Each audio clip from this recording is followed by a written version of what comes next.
निश्चित रूप से मानसिक, भावनात्मक और भौतिक सुख सुविधा के संदर्भ में इससे बड़ी उपलब्धि और क्या हो सकती है। अधिकांश वैज्ञानिक, कलाकार, कवि व साहित्यकार, गायक, लेखक एवं आविष्कारकों ने चेतन और अवचेतन मन के बारे में बहुत ही गहन समझदारी पाई जाती है। एक समय था जब प्रसिद्ध गायक कैरूसो को मंच पर जाने से डर लगता था। पहली बार जब वो मंच पे गए तो उनका गला डर से अवरुद्ध हो गया, उनका चेहरा पसीने से तरबतर हो गया और उसी स्थिति में उन्हें मंच से उतर जाना पड़ा। वो शर्म और घबराहट में मंच के पीछे चले गए। वो सोचने लगे, लोग हंस रहे होंगे, मैं गाने गया था पर गा नहीं सका। तब उसने स्टेज के पीछे खड़े लोगों के बीच चिल्लाकर कहा, डर मेरे मैं का गला घोटना चाहता है। फिर दोबारा उसने चिल्लाकर कहा, भागो, ये डर आपको भगाना होगा, भगाना होगा, भागो यहां से। यहां मैं का अर्थ अवचेतन मन की अपार शक्ति और विवेक से है, जिसने चिल्लाकर कहा था, भागो यहां से, मुझे अब गाना शुरू करना है। उनके अवचेतन मन से शक्ति का निर्गम हुआ। जब उन्हें दोबारा स्टेज पर बुलाया गया तो वह विश्वास के साथ स्टेज पर गए और बड़े शानदार तरीके से ओजपूर्ण एवं मधुर आवाज में गाना गाकर वहां मौजूद लोगों का दिल जीत लिया। अब आप समझ गए होंगे, कैरूसो ने मन के दो रास्तों को समझ लिया होगा। चेतन या अवचेतन मन में आपके विचारों की प्रवृत्ति के अनुकूल प्रतिक्रिया होती है। जब आपका चेतन मन डर, चिंता और हड़बड़ाहट में होता है तो अवचेतन मन में बैठी नकारात्मक भावनाएं निर्गत होने लगती हैं और आपका चेतन मन घबराहट, आतंक, भय और निराशा से भर जाता है।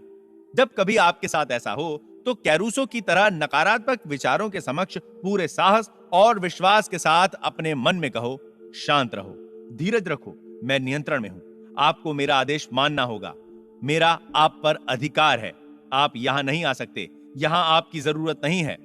यह बड़ा अजूबा और रोचक होगा जब आप खुद अपने को कहते हुए देखेंगे कि किस विश्वास और संयम से आप नकारात्मक विचारों को भगाकर मन को फिर से शांत, मधुर और सौहार्दपूर्ण बनाते हैं। अवचेतन मन चेतन मन का विषय है और इसीलिए इसे अवचेतन या विषय मूलक कहते हैं। प्रमुख भेद और संचालन की प्रक्रिया। नीचे दिए गए उदाहरण से आप इसके प्रमुख भेदों को समझ जाएंगे। चेतन मन जहाज के कप्तान या उसके नेविगेटर की तरह होता है। वो जहाज को चलाता है और नीचे इंजन रूम में बैठे कार्मिकों को आदेश देता है, जो सभी बॉयलरों, मशीनों, यंत्रों को उसके आदेशों के अनुकूल चलाते हैं।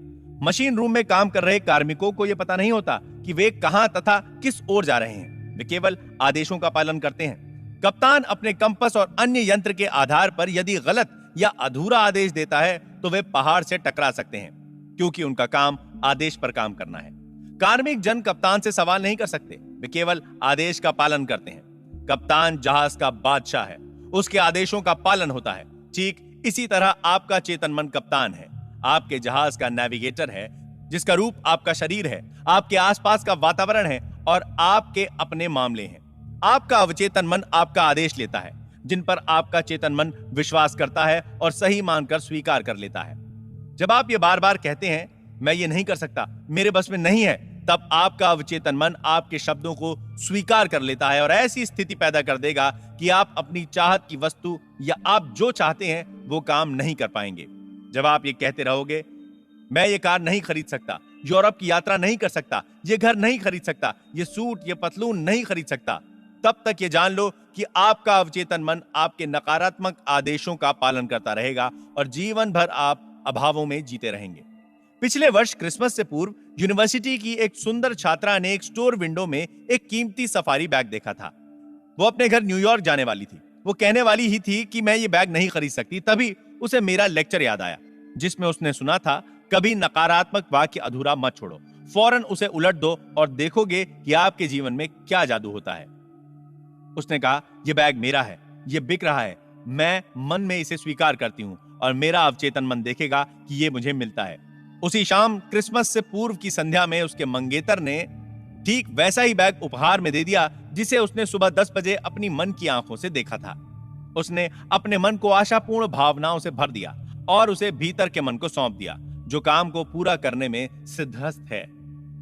उस युवती ने, जो साउथ कैलिफोर्निया यूनिवर्सिटी की छात्रा है, मुझे बताया, मेरे पास उस बैग को खरीदने के लिए पैसे नहीं थे, लेकिन अब मुझे पता चल गया कि पैसा और वो सब कहां है जिसकी मुझे जरूरत है, और वो अनंत भंडार में है जो मेरे पास है।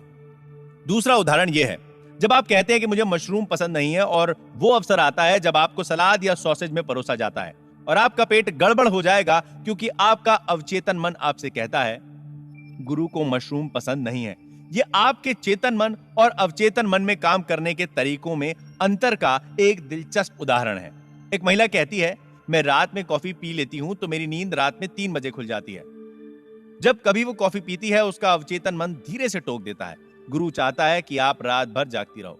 आपका अवचेतन मन दिन व रात 24 घंटों काम करता है और आपके लिए आपके फायदे के कामों में लगा रहता है।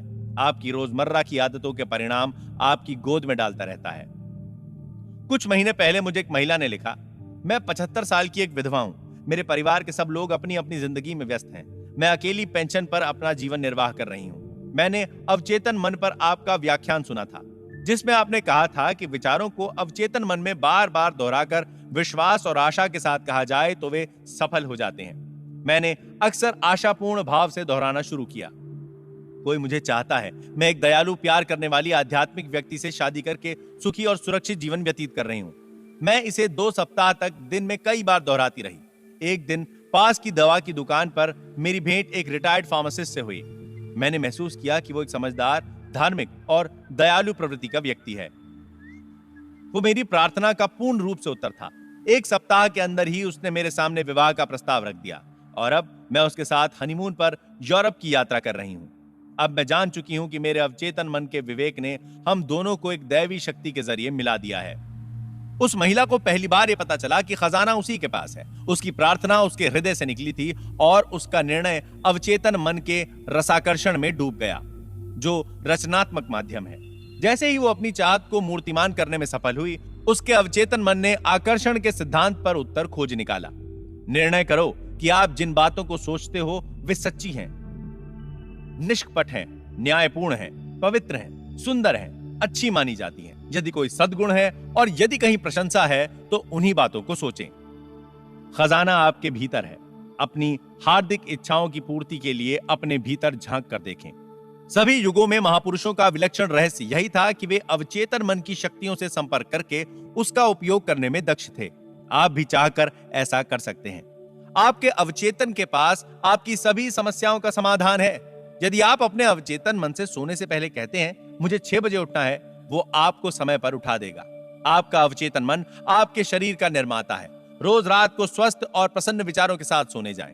आपका अवचेतन मन आपके वफादार नौकर की तरह आपके आदेश का पालन करेगा। प्रत्येक विचार एक कारण है और प्रत्येक दिशा उसका परिणाम है। यदि आप पुस्तक लिखना चाहते हैं, नाटक या कहानी लिखना चाहते हैं, अपने दर्शकों के सामने प्रभावपूर्ण भाषण देना चाहते हैं, तो अवचेतन मन को बड़े प्रेम व माधुर्य से बताओ और वो आपके लिए अनुकूल काम करेगा। आप जहाज चलाने वाले कप्तान जैसे हो, उसे आपको सही आदेश देने चाहिए और इसी प्रकार आपको भी अपने अवचेतन मन को, जो आपके सभी अनुभवों को नियंत्रित करके चला है, सही आदेश देने चाहिए। मेरे बस में नहीं या मैं नहीं कर सकता जैसे नकारात्मक शब्दों का प्रयोग कभी न करें। आपका अवचेतन मन आपके शब्दों को ज्यों का त्यों ले लेगा और देखेगा कि आपके पास कभी पैसा न रहने पाए या आप में कुछ करने की क्षमता न रहने पाए। प्रतिज्ञा करें, मैं अपने अवचेतन की शक्तियों के माध्यम से सभी काम कर सकता हूं। जीवन का नियम ही आस्था का नियम है। आपके मन का विचार ही आस्था है। नुकसानदेह और दुखदायी बातों में विश्वास न करें। आपको संपन्न और मजबूत बनाने, आपको प्रेरणा देने, आपका उपचार करने वाली अवचेतन मन की शक्तियों पर विश्वास जमाओ। अपनी आस्था के अनुकूल आप बनेंगे। अपने विचारों को बदलेंगे तो आपकी किस्मत बदलेगी। आपका अपना मन कैसे काम करता है? आपका एक मन है और आपको ये सीखना चाहिए कि उसका इस्तेमाल कैसे किया जाए। आपके मन के 2 स्तर हैं, चेतन या विवेक युक्त स्तर और अवचेतन या विवेक रहित स्तर। आप चेतन मन में सोचते हैं और जो अपनी आदत के अनुकूल सोचते हैं वो आपके भीतर के अवचेतन में डूब जाता है और आपके विचारों की प्रवृत्ति के अनुरूप रचना करता है। आपका अवचेतन मन आपकी भावनाओं का धरातल है और यही रचनात्मक मन है। यदि आप अच्छा सोचते हैं तो शुभ इच्छा आएगी, यदि आप बुरा सोचते हैं तो बुराई आएगी। इसी प्रकार आपका मन काम करता है। याद रखने की महत्वपूर्ण बात यह है कि एक बार अवचेतन मन एक विचार को स्वीकार कर लेता है तो उस पर काम करना शुरू कर देता है। यह दिलचस्प और गूढ़ सत्य है कि अवचेतन मन का नियम अच्छे और बुरे दोनों विचारों पर समान रूप से काम करता है। यह नियम नकारात्मक ढंग से प्रयोग किया जाता है तो उसका परिणाम असफलता, निराशा और दुख होता है। और जब आपके विचार प्रेमपूर्ण एवं सौहार्दपूर्ण तथा रचनात्मक होते हैं तो आपको स्वस्थ व सफल जीवन और खुशहाली मिलती है। जब आप सही दिशा में सोचना और एहसास करना शुरू कर देंगे तो मन की शांति और स्वस्थ जीवन मिलेगा। जो कुछ आप मन और वचन से सच मानेंगे, आपका अवचेतन मन उसे स्वीकार करके उसे आपके अनुभव में ला देगा। आप उसका अनुभव करेंगे। आपके लिए केवल यह जरूरी है कि आपका अवचेतन मन आपके विचारों को स्वीकार कर ले। आपके अपने अवचेतन मन का नियम ही आपके लिए अच्छा स्वास्थ्य, शांति अथवा जो पद आप प्राप्त करना चाहते हैं वो आपके सामने प्रस्तुत कर देगा। आप आदेश या निर्णय देते हैं और आपका अवचेतन मन वो विचार जो उसे दिया गया है आपके सामने पूरी निष्ठा से प्रस्तुत कर देगा। आपके मन का नियम यह है, आपको अपने अवचेतन मन से उन विचारों या चिंतन का प्रतिरूप या प्रतिफल मिलेगा जो आप अपने चेतन मन में रखते हैं। मनोवैज्ञानिकों और मनोचिकित्सकों ने साबित किया है कि जब विचार आपके अवचेतन मन को प्रेषित किए जाते हैं, उनकी छाप मस्तिष्क के पटल पर आ जाती है। जैसे ही आपका अवचेतन मन किसी विचार को स्वीकार करता है, वो तुरंत उसे मूर्तिमान करना शुरू कर देता है। वो विचारों से मिलकर काम करता है और आपके उस ज्ञान का पूरा प्रयोग करता है जो आपने जीवन भर एकत्र किया है। वो इसके लिए आपके भीतर मौजूद अनंत शक्ति, ऊर्जा और विवेक का प्रयोग करता है। वो अपना काम कराने के लिए प्रकृति के सभी सिद्धांतों को प्रयोग में लेता है। कभी कभी वो अपनी समस्याओं का समाधान तुरंत कर देता है, किंतु कभी ऐसा भी होता है कि उसे काम पूरा करने में कुछ दिन, कुछ सप्ताह या और भी देर हो सकती है, किंतु वो काम करके ही रहता है। आपको ये याद रखना चाहिए कि ये दोनों अलग अलग मन नहीं है। ये केवल दो क्षेत्र हैं जिनका कार्यकलाप अलग है, लेकिन मन एक ही है। आपका चेतन मन विवेकशील है, अर्थात हर चीज का कारण जानना चाहता है। यही क्षेत्र है जो अपनी चाहत का चुनाव करता है। उदाहरण के लिए आप पुस्तक चुनते हैं, अपना घर चुनते हैं और अपना जीवन साथी चुनते हैं। आप सारे तर्क वितर्क चेतन मन से करते हैं। दूसरी ओर आपके किसी प्रयास के बगैर आपका हृदय स्वतः धड़कता रहता है और पाचन क्रिया, रक्त प्रवाह और सांस बराबर चलता रहता है। यह सब आपका अवचेतन मन एक स्वतंत्र प्रक्रिया के माध्यम से चलाए रखता है, जिस पर आपके चेतन मन का कोई नियंत्रण नहीं होता। आपका अवचेतन मन वो सब स्वीकार कर लेता है जिसकी छाप उस पर पड़ती है, या वो जिस पर आप विश्वास करते हैं। वो चेतन मन की तरह कारण या प्रश्न नहीं पूछता, न ही आपसे कोई तर्क करता है। वो मिट्टी की तरह है जो सभी प्रकार के बीज को स्वीकार कर लेता है। अच्छा हो या बुरा, उसे कोई फर्क नहीं पड़ता। आपके विचार हमेशा सक्रिय रहते हैं। हो सकता है उन बीजों में आपकी पसंद जुड़ी हो। नकारात्मक व विध्वंसात्मक विचार आपके अवचेतन मन में लगातार नकारात्मक रूप में काम करते रहते हैं और एक समय के बाद आपके अनुभवों में दिखाई देने लगेंगे। आप बुरे कामों में फंस जाते हैं। याद रखें, आपका अवचेतन मन ये नहीं बताता कि आपके विचार अच्छे हैं या बुरे, सच्चे हैं या झूठे। उसका ये काम नहीं है। वो तो जो आप लाते हो, अर्थात जो विचार या सुझाव आप स्वीकार करते हैं या चुनते हैं, उसे स्वीकार कर अपना काम शुरू कर देता है। उदाहरण के लिए, यदि आप अपने होशो हवास में कुछ अच्छा या सही सोचते हो लेकिन वो झूठा है, तो भी आपका अवचेतन मन उसे सही मानकर स्वीकार कर लेगा और उसी के अनुसार काम करेगा, क्योंकि आपके चेतन मन ने उसे सही माना है। मनोवैज्ञानिकों और अन्य लोगों की ओर से अनेक परीक्षणों में यह पाया गया है कि आदमी हिप्नोटिक स्टेज या सुषुप्तावस्था में चुनाव और तुलना, जो कि एक आवश्यक तार्किक प्रक्रिया है, नहीं कर पाता। उसमें वो क्षमता नहीं होती। परीक्षणों में यह बार बार स्पष्ट हुआ है कि आपका अवचेतन मन कोई भी सुझाव स्वीकार करेगा, चाहे वो झूठा ही क्यों ना हो। एक बार स्वीकार करने के बाद वो सुझाव के अनुकूल ही काम करेगा। आपका अवचेतन मन आपका सुझाव कितनी आसानी से स्वीकार कर लेता है, इसका एक दिलचस्प उदाहरण मनोविज्ञान में हिप्नोटिक स्लीप या सुषुप्तावस्था है, जिसमें एक मनोवैज्ञानिक अपने एक रोगी को सुझाव देता है कि वो नेपोलियन बोनापार्ट है या वो बिल्ली या कुत्ता है। वो व्यक्ति उन्हीं के अनुकूल व्यवहार करने लगेगा। उसका व्यक्तित्व कुछ समय के लिए बदल जाएगा। वो उसी पर विश्वास करेगा जो उसका डॉक्टर कह रहा है। एक दक्ष मनोचिकित्सक अपने एक छात्र को हिप्नोटिक स्लीप यानी अर्ध मूर्छावस्था में ले जाकर उससे कहे कि उसकी कमर में दर्द हो रहा है, दूसरे छात्र से कहे कि उसकी नाक से खून बह रहा है, तीसरे से कहे कि वो संगमरमर की मूर्ति है, चौथे से कहे कि आप सर्दी से कांप रहे हो, टेम्परेचर 0 से नीचे है। आप देखेंगे कि प्रत्येक छात्र उसी सुझाव पर काम करके वैसा ही व्यवहार कर रहा है जो उसे दिया गया है। उन सभी छात्रों के वर्तमान का वातावरण से कोई सरोकार नहीं होता, क्योंकि वो सुझाव में नहीं है। ये साधारण सुझाव आपको स्पष्ट करेंगे कि आपके चेतन तार्किक मन और अवचेतन में जो अवैयक्तिक है, चुनाव शून्य है और उन सब पर सही मानकर स्वीकार कर लेता है जो आपका चेतन मन सही और स्वीकार करके उसे देता है। इसीलिए यह महत्वपूर्ण है कि चुनाव करते समय ऐसे विचार, चिंतन, भावनाएं, तर्क और आधार चुने जाएं जो कल्याणकारी हों, उपचार कर सकें, प्रेरणा दे सकें और आपके हृदय को आनंदित करें। आपका अवचेतन मन कभी कभी उद्देश्य सूचक के नाम से भी जाना जाता है, क्योंकि ये बाहरी दुनिया का कामकाज देखता है। उद्देश्य सूचक मन का माध्यम आपकी 5 इंद्रियां हैं। दैनिक जीवन की बातों, अपनी आसपास की समस्याओं के संबंध में उद्देश्य सूचक आपका मार्गदर्शक और निर्देशक होता है। आपका ज्ञान 5 इंद्रियों के जरिए होता है। आपका मन देखकर, अनुभव करके और जानकारी लेकर ज्ञान प्राप्त करता है। जैसा कि पहले बताया जा चुका है, उद्देश्य सूचक मन का महत्वपूर्ण काम तर्क करके समझना है। मान लीजिए कि लॉस एंजलिस आने वाले हजारों यात्रियों में एक आप भी हैं। आप उस शहर को देखकर ये कह सकते हैं, आपने वहां सुंदर पार्कों, बागीचों और बड़े बड़े भवनों तथा खूबसूरत घरों को देखा और देखने के बाद आपका निर्णय है कि वो एक भव्य और सुंदर शहर है। ये काम आपने उद्देश्य सूचक मन के माध्यम से किया है। कभी कभी आपके अवचेतन मन को विषय सूचक कहा जाता है। आपका विषय सूचक मन आपके आसपास के वातावरण को 5 इंद्रियों को छोड़कर एक दूसरे माध्यम से देखता है, जिसे अंतर्ज्ञान अर्थात आध्यात्मिक ज्ञान या छठी इंद्रिय भी कहते हैं। यह अपनी भावनाओं, संवेदनाओं के अतिरिक्त अपनी स्मृतियों का स्टोर हाउस है। आपका विषय मूलक मन उस समय सबसे ज्यादा कार्य करता है जब आपका उद्देश्य सूचक मन नहीं रहता। दूसरे शब्दों में, यह वो बुद्धि है जिसका चमत्कार तब होता है जब आपका उद्देश्य सूचक मन निलंबित या सोया हुआ रहता है, सुषुप्त अवस्था में होता है। विषय सूचक मन को देखने के लिए आंखों की या किसी और प्राकृतिक इंद्रिय की जरूरत नहीं होती। उसके पास जो सामने है और जो सामने नहीं है उसे सुनने की क्षमता होती है। अर्थात वो जो चाहता है देख सकता है, जो सुनना चाहता है उसे सुन सकता है। वो आपके शरीर को त्याग कर दूसरे स्थानों, दूसरे देशों की यात्रा कर सकता है वो और वहां से जानकारी ला सकता है जो हूबहू सत्य होती है।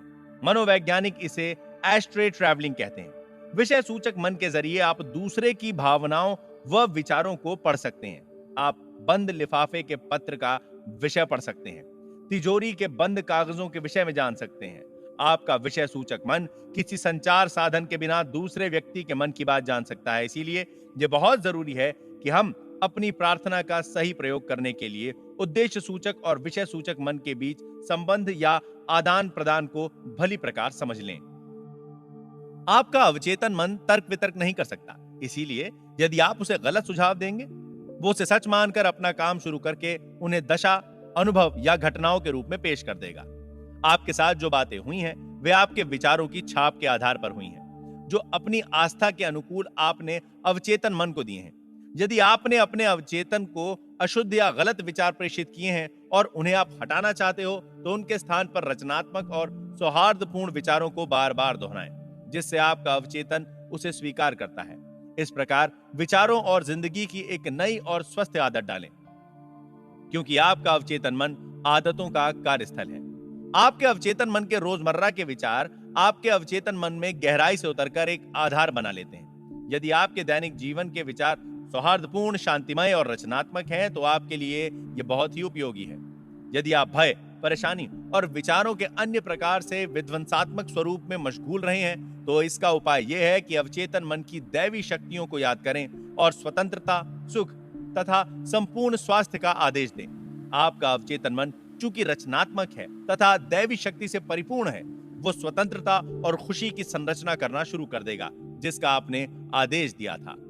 आप अब तक जान चुके होंगे कि आपका चेतन मन आपके दरवाजे पर खड़ा चौकीदार है और उसका पहला काम आपके अवचेतन मन की झूठे प्रभावों से रक्षा करता है।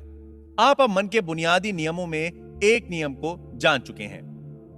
आपका अवचेतन मन सुझाव को तुरंत ग्रहण कर लेता है और आप जानते हैं कि आपका अवचेतन मन तुलना नहीं कर सकता, विपरीत नहीं सोच सकता। ना तो वो तर्क कर सकता है, ना ही खुद अपने से सोच पाता है। अंतिम क्रिया आपका चेतन मन करता है। अवचेतन मन केवल चेतन मन की ओर से प्रेषित प्रभाव की प्रतिक्रिया स्वरूप काम करता है। वो अपने काम में कोई परिवर्तन नहीं करता।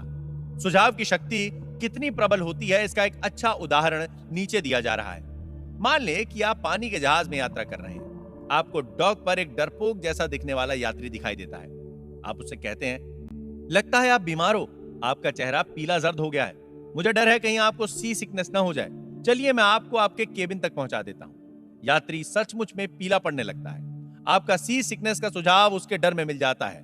वो आपका सहारा लेकर अपने केबिन में लेट जाता है और वहां आपका नकारात्मक सुझाव अपना कमाल दिखाना शुरू कर देता है, क्योंकि उस यात्री ने आपके सुझाव को स्वीकार कर लिया और वस्तुतः वो कारगर होने लगता है।